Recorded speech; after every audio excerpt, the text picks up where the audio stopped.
नाजरीन अस्सलाम वालेकुम। इनसाइड न्यूज़ के नए प्रोग्राम के साथ मैं हूं इब्राहिम राजा और आज हम आपको फील्ड मार्शल आसिम मुनीर सुहेल आफरीदी के एक बहुत बड़े सरप्राइज GHQ से जुड़े एक इंतहाई दिलचस्प नोयत के वीडियो क्लिप और पाकिस्तान के सबसे बड़े और सबसे मकबूल लीडर इमरान खान साहब के मुतालिक 3 बड़ी और अहम नोयत की ब्रेकिंग न्यूज़ से आगाह करेंगे। आज की पहली बड़ी breaking news field marshal Asim Munir और इमरान खान साहब के मुतालिक है। इसी मामले पर अब से कुछ देर पहले क्या बहुत बड़ी और अहम नोयत की ब्रेकिंग न्यूज़ आई है, ये ब्रेकिंग न्यूज़ मुख्तसरन आपके सामने रखते हैं। आज की दूसरी बड़ी ब्रेकिंग न्यूज़ वज़ीर-ए-आज़म हाउस से इमरान खान साहब के नाम भेजी गई एक दरख्वास्त के मुतालिक है। ये दरख्वास्त इमरान खान साहब को क्यों भिजवाई गई, इस दरख्वास्त की टाइमिंग क्यों बहुत अहम है और इस दरख्वास्त में इमरान खान साहब से क्या कहा गया,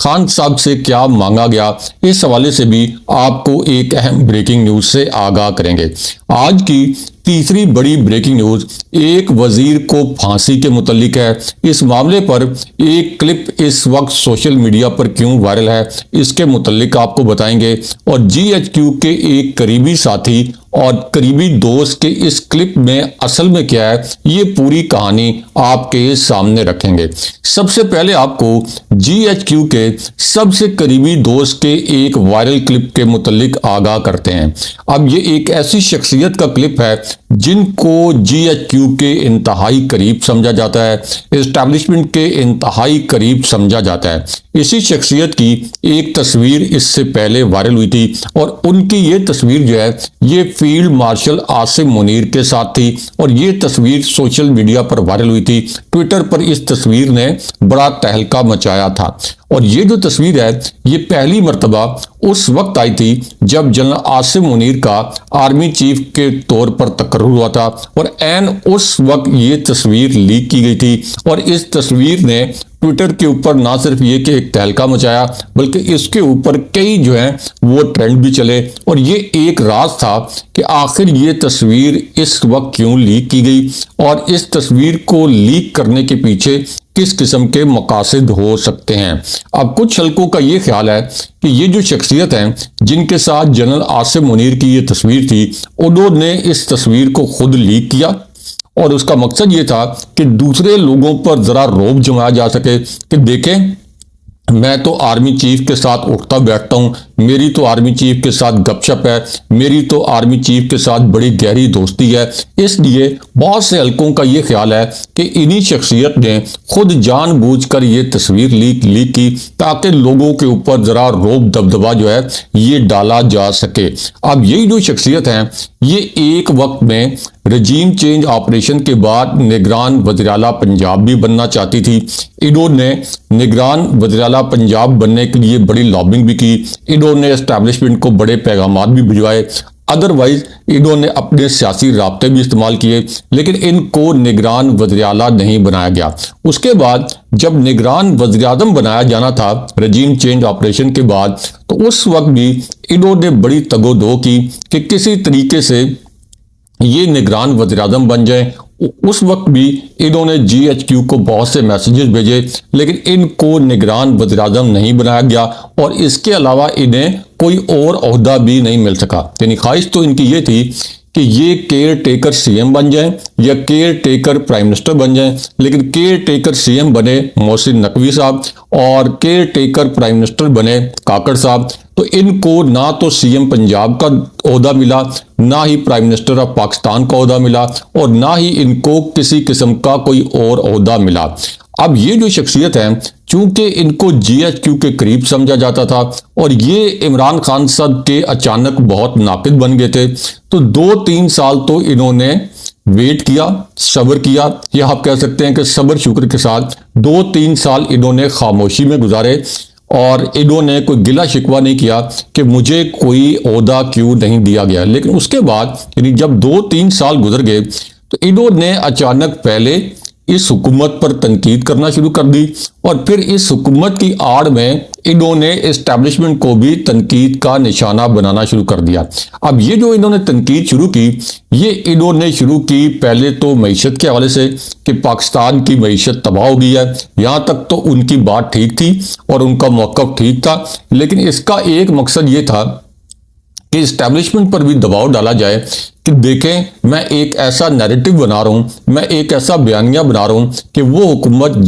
जिसको आपकी पुष्ट पनाही हासिल है, जिसकी आप हमायत करते हैं, वो हुकूमत माशी महाज पर मुकम्मल तौर पर नाकाम हो गई है। तो इस तरह इस्टेब्लिशमेंट भी शायद प्रेशर में आएगी और ये हुकूमत भी प्रेशर में आएगी, तो इनको शायद कोई ओहदा दे दिया जाए। लेकिन ऐसा लगा कि शायद GHQ ने इन्हें किसी हद तक लाताल्लुक कर दिया है और GHQ जो है वो नहीं चाहता कि इनको कोई ओहदा मिले, क्योंकि इनको पहले ये गिला था कि CM पंजाब का ओहदा भी इनको नहीं दिया गया। फिर केयर टेकर प्राइम मिनिस्टर के लिए भी इन्होंने खुद ही अपना नाम लॉन्च करवा दिया, यानी खुद जानबूझ के इन्होंने सोशल मीडिया पर अपना नाम लॉन्च करवाया कि इनके नाम पर भी केयर टेकर प्राइम मिनिस्टर के तौर पर गौर हो रहा है। अब यही जो शख्सियत है, इन्होंने अब एक क्लिप के अंदर, एक वीडियो क्लिप के अंदर एक वजीर को फांसी देने का मुतालबा किया है और ये जो क्लिप है ये इस वक्त सोशल मीडिया पर वायरल है। और इसी क्लिप में यही जो शख्सियत है यानी मोहसिन बेग साहब, जिनकी army chief general Asim Munir के साथ एक तस्वीर वायरल हुई थी उस वक्त जब जनरल आसिम मुनीर ने आर्मी चीफ का ओहदा संभाला था, तो अब इनका एक रिसेंट बिल्कुल ताज़ा तरीन क्लिप वायरल हुआ है, वीडियो क्लिप, और इसमें इन्होंने ये कहा कि वजीर खजाना औरंगजेब साहब को फांसी लगा देनी चाहिए, ये नाकाम वजीर खजाना है, इनकी वजह से 130 के करीब जो बहुत बड़ी बड़ी सनतें थी, जो बहुत बड़ी बड़ी इंडस्ट्रीज थी, वो बंद हो गई हैं। उसके बाद उन्होंने कहा कि सारी टेक्सटाइल बंद हो गई है, लाखों लोग बेरोजगार हो गए हैं। लेकिन उसके बाद उन्होंने वजीर खजाना यानी फौज के लाए हुए वजीर खजाना पर एक बड़ा खौफनाक इल्ज़ाम लगाया, क्योंकि ये जो वजीर खजाना लाए गए ये असल में इस्टेब्लिशमेंट खुद लेके आई थी, इस्टेब्लिशमेंट का इंतखाब था, तो इसलिए ये बड़ी मानी खेज बात है। तो एक तरफ तो उन्होंने मईशत की तबाही का इल्ज़ाम लगाया, उसके बाद उन्होंने ये कहा कि ये जो वज़ीर ख़जाना की शाम वाली आते हैं और ये जो ख़ास किस्म का कोई मशरूब पीते हैं, तो भाई आप सरकारी टाइम पर ये सब कुछ नहीं कर सकते। यानी उन्होंने कहा कि ये जो आपकी मशरूब वाली आते हैं ये सरकारी टाइम के अंदर, जिस वक्त आपका जॉब का टाइम होता है, ये उस वक्त ना किया करें, उससे आपकी कारकर्दगी मुतासिर होती है, उससे पाकिस्तान की मईशत मुतासिर होती है, उससे आप मईशत के मुतल्लिक वाइज फैसले या दुरुस्त फैसले या दानिशमंदाना फैसले नहीं कर सकते। इतना खौफनाक नौयत का इल्ज़ाम लगाया और ये अल्फाज बोले कि पकड़ें इनको और इनको फांसी लगाएं। लेकिन अब इसके अंदर एक अहम पहलू, या आप कह लें कि अंदर की खबर या असल खबर यह है कि वजीर खजाना जो है ये तो बनना चाहते थे हिसाबदार, नवाज शरीफ की भी शदीद ख्वाहिश थी कि हिसाबदार वजीर खजाना बने, और हिसाबदार ने बड़ा आप कह लें लश पश सूटेड बूटेड होकर ये ओहदा संभालने की तैयारी भी मुकम्मल कर ली थी। लेकिन इस्टेब्लिशमेंट को हिसाबदार नाकाबिले कबूल थे, क्योंकि इस्टेब्लिशमेंट ये समझती थी कि हिसाबदार एक मसनूई तरीके से तरक्की का एक ढोंग रचाते हैं, यानी डॉलर की जो कदर है ये ज़बरदस्ती कम करके ये तासुर देते हैं कि पाकिस्तान की मईशत तरक्की कर रही है, लेकिन असल में उनको कुछ अता पता नहीं है। तो इसलिए इस्टेब्लिशमेंट अपनी चॉइस का एक ख़ास बंदा जो है, ख़ास बंदा ये लेके आए थे वजीर ख़जाना के तौर पर, और इसहाक डार को फिर वजीर ख़जाना नहीं बनाया गया। इस पर शरीफ ख़ानदान और इस्टेब्लिशमेंट के दरमियान थोड़ी सी आप कह सकते हैं कि दूरी भी पैदा हुई, लेकिन बहरहाल इस्टेब्लिशमेंट ने अपना फैसला बनवाया और वो औरंगजेब साहब को वजीर खजाना बनवाने में कामयाब हुए। लेकिन अब जो मोहसिन बेग साहब जो हैं, ये जब औरंगजेब साहब पर यानी वजीर खजाना पर इस तरह की तनकीद कर रहे हैं कि इन्होंने पाकिस्तान की मईशत को तबाह कर दिया, तो इसका मतलब यह है कि ये फौज के लाए हुए एक वजीर पर तनकीद कर रहे हैं। इसका मतलब यह है कि जब वो ये बात कर रहे हैं कि आप कोई बड़ा ख़ास मशरूब पीते हैं शाम के औकात में और उससे आपकी परफॉर्मेंस मुतासिर होती है, तो इसका मतलब यह है कि वो इस वक्त इस्टेब्लिशमेंट को भी और हुकूमत को भी दबाव में लाने की कोशिश कर रहे हैं। और कहने वाले ये भी कहते हैं, क्योंकि इसका बेनिफिशियरी कौन हो सकता है कि इसके ऊपर इसाक डार बड़े खुश होंगे, यानी ये जो क्लिप अब वायरल हुआ है, ताकि इस्टेब्लिशमेंट को ये बावर हो कि देखें इसाक डार तो एक बड़ा बेहतरीन वज़ीर ख़जाना था, इस्टेब्लिशमेंट ने उसको वज़ीर ख़जाना नहीं बनने दिया, लेकिन यहाँ पे जो वज़ीर ख़जाना है उनको GHQ के अपने करीबी और बाएतमाद दोस्त ये कह रहे हैं कि उन्होंने मईशत को मुकम्मल तौर पर तबाह कर दिया। तो क्या ये कहा जा सकता है कि इस गुफ्तगू के पीछे मुबैना तौर पर इसाक डार साहब हैं, या अगर ये मफरूज़ा गलत भी हो तो क्या ये नहीं कहा जा सकता कि इसका निशाना, यानी ये जो एक क्लिप वायरल हुआ है और जिस किस्म की तनकीद की गई है, इसका निशाना बराह रास्त एस्टैब्लिशमेंट है। लेकिन यहाँ आपको GHQ और इमरान खान साहब के मुतल्लिक एक अहम नोयत की ब्रेकिंग न्यूज़ से आगाह करते हैं। अब ये जो खबर है इसमें जनाब बाजवा और इमरान खान साहब के मुतल्लिक नजम सेठी साहब ने एक बड़ा और अहम नोयत का इंकशाफ किया है। ये इंकशाफ मुख्तसरन आपको बताते हैं। तो मामला ये है कि ये इंकशाफ उन्होंने एक ऐसी सूरत हाल में किया जब ख्वाजा आसिफ ने यह दावा किया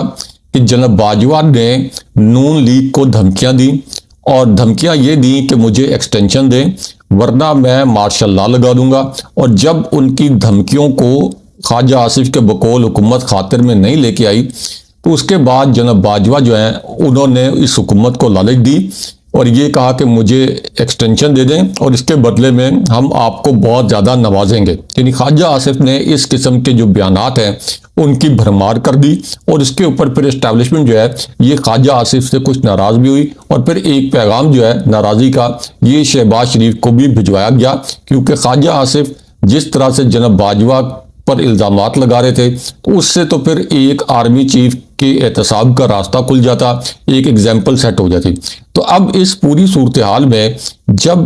ख्वाजा आसिफ जनाब बाजवा पर ये इल्ज़ामात लगा रहे थे तो नजम सेठी साहब ने ये इंकशाफ किया है कि असल में जनाब बाजवा इमरान खान साहब से भी एक और एक्सटेंशन लेना चाहते थे, लेकिन इमरान खान साहब ने जनाब बाजवा को दो टोक इनकार कर दिया, और फिर जनाब बाजवा ने इमरान खान साहब से इंतकाम लेने की ठानी। और जनाब बाजवा को चूंकि खान साहब एक्सटेंशन नहीं दे रहे थे एक और, इसलिए जनाब बाजवा ने इमरान खान साहब से इंतकाम लिया, वो इमरान खान साहब के खिलाफ हो गए, और फिर जनाब बाजवा जो है ये इमरान खान साहब के खिलाफ अदम एतमाद की तहरीक लाए। यानी नजम सेठी साहब जो कि इमरान खान साहब के नाकिद समझे जाते हैं, उन्होंने भी ये गवाही दी है कि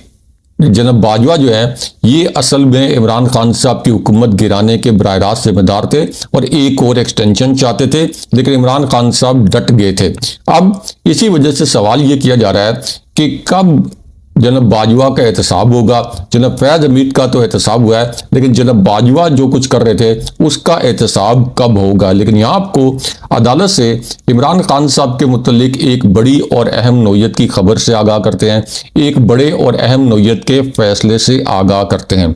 तो मामला ये है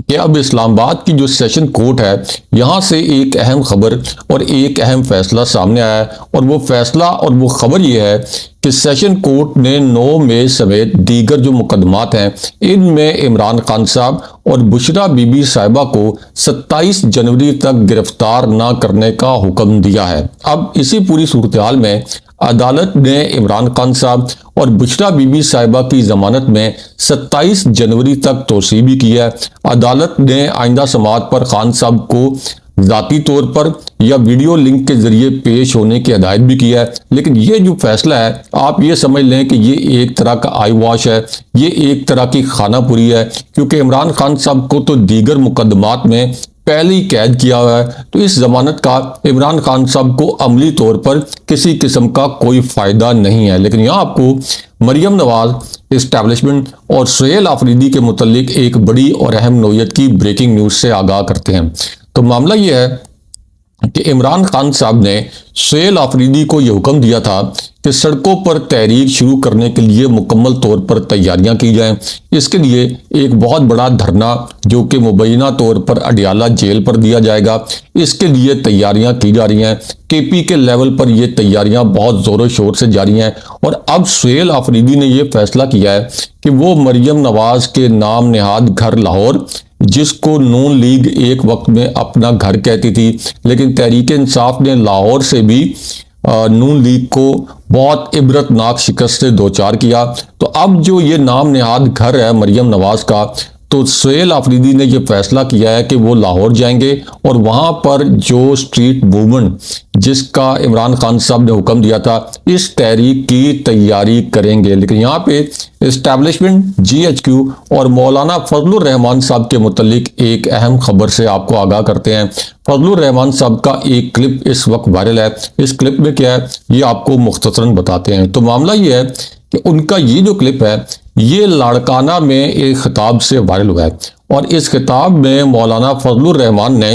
इस्टेब्लिशमेंट को और इस जाली हुकूमत को मुखातिब करते हुए ये अल्फाज बोले कि इस मुल्क को तुम्हारे रहमो करम पर नहीं छोड़ा जा सकता। तुम खुद को हुक्मरान कहते हो, मैं कहता हूं तुम हुक्मरान नहीं हो, तुम धांधली के जरिए आए हो। असेंबलियां खरीदी गई हैं, आवाम की राय को बदला गया है। अब मौलाना साहब ये धमकियां तो लगा रहे हैं, बड़ा जारहाना उन्होंने लहजा तो अपनाया, लेकिन जानने वाले जानते हैं कि मौलाना साहब ने जब कोई मराहत हासिल करनी हो तभी वो इस किस्म का जारहाना लहजा इस्तेमाल करते हैं, वरना पिछले 3 साल के अंदर आइन को मुकम्मल तौर पर पामाल कर दिया गया, सुप्रीम कोर्ट को फतह कर लिया गया, इस्लामाबाद हाई कोर्ट में जजेस को इम्पोर्ट किया गया, यानी हाई कोर्ट को तबाह कर दिया गया, सुप्रीम कोर्ट को तबाह कर दिया गया, आइन मुअत्तल कर दिया गया। लेकिन मौलाना फजलुर रहमान हमेशा खामोश तमाशाई बने रहे और अब उनको इस किस्म का जारहाना रवैया अपनाने की याद आ गई है। तो इसके पीछे भी कोई ना कोई खेल होगा। लेकिन यहाँ आपको वज़ीर-ए-आज़म हाउस से इमरान खान साहब को भेजी गई एक चिट्ठी, एक दरखास्त और एक अर्जी के मुतालिक एक दिलचस्प नोयत की ब्रेकिंग न्यूज से आगाह करते हैं। अब ये जो अर्जी है ये वज़ीर-ए-आज़म हाउस से इमरान खान साहब को क्यों भेजी गई, इमरान खान साहब के सामने माथा क्यों टेका गया, इमरान खान साहब के आप कह लें कि जो आम अल्फाज में कहा जाता है कि गोडों गिट्टों को क्यों हाथ लगाया गया, उनके मिन्नत तरले क्यों किए गए, इसके मुतालिक एक दिलचस्प खबर है, ये आपको बताते हैं। तो मामला ये है कि शहबाज शरीफ साहब जो कि जाली फार्म 47 के जरिए वज़ीर-ए-आज़म बने हैं, जिनकी पूरी जमात जो है ये 17 नशस्तों से ज़ायद नशस्तें जीतने में कामयाब नहीं हुई थी, एक ऐसी सूरत हाल में जब PTI के पास किसी किस्म का कोई इंतखाबी निशान नहीं था और पूरा जो निज़ाम है यानी justice Faez Isa, chief election commissioner, assistant commissioner, deputy commissioner, commissioner जिन्होंने ये इलेक्शन करवाना था और फिर इस्टेब्लिशमेंट और बाकी तमाम इदारे PTI को हरवाने के लिए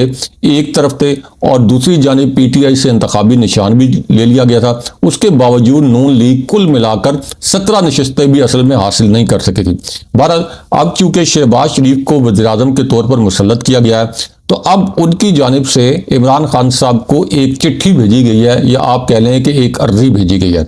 और इस दरखास्त में अब वफाकी काबीना के इजलास से खिताब करते हुए शहबाज शरीफ ने यह कहा कि मैं बानी PTI यानी इमरान खान साहब को और PTI की क़यादत को मुज़ाकरात की दावत देता हूँ। उसके बाद उन्होंने कहा कि जायज़ मुतालबात पर इमरान खान साहब, उनका नाम तो नहीं लिया, बानी PTI का, कि मैं बानी PTI और इसी तरह उनकी टीम के साथ मुज़ाकरात की दावत देता हूं, लेकिन मुज़ाकरात की आड़ में ब्लैकमेलिंग नहीं चलेगी। लेकिन उसके बाद उन्होंने एक दिलचस्प जुमला बोला। शहबाज शरीफ ने कहा कि मुल्क की तरक्की और खुशहाली के लिए सियासी जमातों में हम आहंगी होनी चाहिए, मुल्क को आगे लेकर चलना है और हम हर किस्म के इकदाम के लिए तैयार हैं। लेकिन यहाँ सियासी मुनाफकत यह है कि एक तरफ तो शहबाज शरीफ मुज़ाकरात की बात कर रहे हैं और दूसरी जानिब इमरान खान साहब से उनकी बहनों को एक मरतबा फिर नहीं मिलने दिया गया, क्योंकि एक मरतबा फिर मुलाकात के दिन उनको अडियाला जेल नहीं जाने दिया गया और दूसरी जानिब ये मुज़ाकरात का खेल रचाने की कोशिश कर रहे हैं। लेकिन यहाँ आपको GHQ और इमरान खान साहब के मुतालिक एक बड़ी और अहम नोयत की ब्रेकिंग न्यूज़ से आगाह करते हैं। ये आज की एक इंतहाई अहम नोयत की खबर है। तो मामला यह है कि इमरान खान साहब ने एक तरफ तो अपनी पार्टी को और सुहेल आफरीदी को सड़कों पर तहरीक चलाने का हुक्म दिया। अब इंटेलिजेंस एजेंसीज जो हैं उनकी रिपोर्ट यह है कि PTI एक बहुत मौसर और बहुत बड़ी तहरीक चलाने में कामयाब हो जाएगी। इस तहरीक में KP से भी बहुत बड़ी तादाद में काफिले अडियाला जेल पहुंच जाएंगे, पंजाब से भी बहुत बड़ी तादाद में लोग अडियाला जेल आ जाएंगे, इसी तरह आज़ाद कश्मीर और मरी से भी बहुत बड़ी तादाद में, यानी मुल्क के हर हिस्से से बहुत बड़ी तादाद में लोग जो हैं ये पहुंच जाएंगे अडियाला जेल। इसी रिपोर्ट में ये भी कहा गया कि पीटीआई जो है ये एक बहुत बड़ा धरना करने में कामयाब हो जाएगी और सिचुएशन इस किस्म की हो जाएगी कि इसको कंट्रोल करना किसी के बस में नहीं होगा। अब इस पूरी सिचुएशन के अंदर शहबाज शरीफ ने एक अर्जी या एक दरख्वास्त जो है ये भेजी है इमरान खान साहब को मुज़ाकरात की दावत की सूरत में, ताकि ये जो तहरीक अब चलाने जा रही है पीटीआई, जिसको एक सड़कों पर तहरीक का नाम दिया गया है, तो इससे बचने के लिए मुज़ाकरात की ये एक झूठी और फ्रॉड इन्होंने पेशकश की है, ताकि पीटीआई के कारकुनों और पीटीआई की क़यादत का जो फोकस है इस तहरीक से हटाया जा सके। और इस ऑफर में यकीनन शहबाज शरीफ को इस्टेब्लिशमेंट की हमायत भी हासिल होगी। लेकिन अब इस पर इमरान खान साहब का भी एक अहम पैगाम सामने आ गया है, यानी ये जो खेल रचाया जा रहा है कि अब मुज़ाकरात किए जाएं ताकि पीटीआई ये डिसाइसिव तहरीक न चलाए, तो इस पर खान साहब का पैगाम सामने आया। अब ये जो पैगाम है ये अलीमा खान साहिबा के जरिए सामने लाया गया है और इस पैगाम में अलीमा खान साहिबा ने ये कहा कि जब भी पीटीआई एहतजाज की कॉल देती है तो ये मुज़ाकरात की बातें शुरू कर देते हैं। इनके पास मुज़ाकरात का कोई अख्तियार नहीं है, ना ये मुज़ाकरात हमारे साथ कर सकते हैं। उन्होंने कहा कि हुकूमत अकल करे, लोग शदीद गुस्से में हैं, अगर लोगों का गुस्सा फट गया तो जाहिर है कि ये रियासत के लिए, मईशत के लिए और मुल्क के लिए भी अच्छा नहीं होगा। उन्होंने कहा कि जब माएँ बहनें बेटियां खड़ी हो जाएं तो फिर इनकलाब आता है। इनका ये ख्याल था कि गिरफ्तारियां करेंगे तो लोग घरों से नहीं निकलेंगे, लेकिन इनके तमाम अंदाजे गलत हो गए। लेकिन उसके बाद उन्होंने इमरान खान साहब का हतमी फैसला सुनाया और उन्होंने ये बताया कि इमरान खान साहब ने किसी भी किस्म के इस हुकूमत के साथ, इस जाली हुकूमत के साथ मुज़ाकरात से इनकार कर दिया है। लेकिन लगता यह है कि इमरान खान साहब की तहरीक का इतना प्रेशर है कि ये हुकूमत और इदारे जो हैं ये इस वक्त खान साहब से वक्ती तौर पर सुलह करना चाहते हैं, ताकि ये जो पीटीआई की एक बहुत बड़ी और डिसाइसिव तहरीक शुरू हो सकती है, इस तहरीक से बचा जा सके। अगले प्रोग्राम तक के लिए खुदा हाफिज़।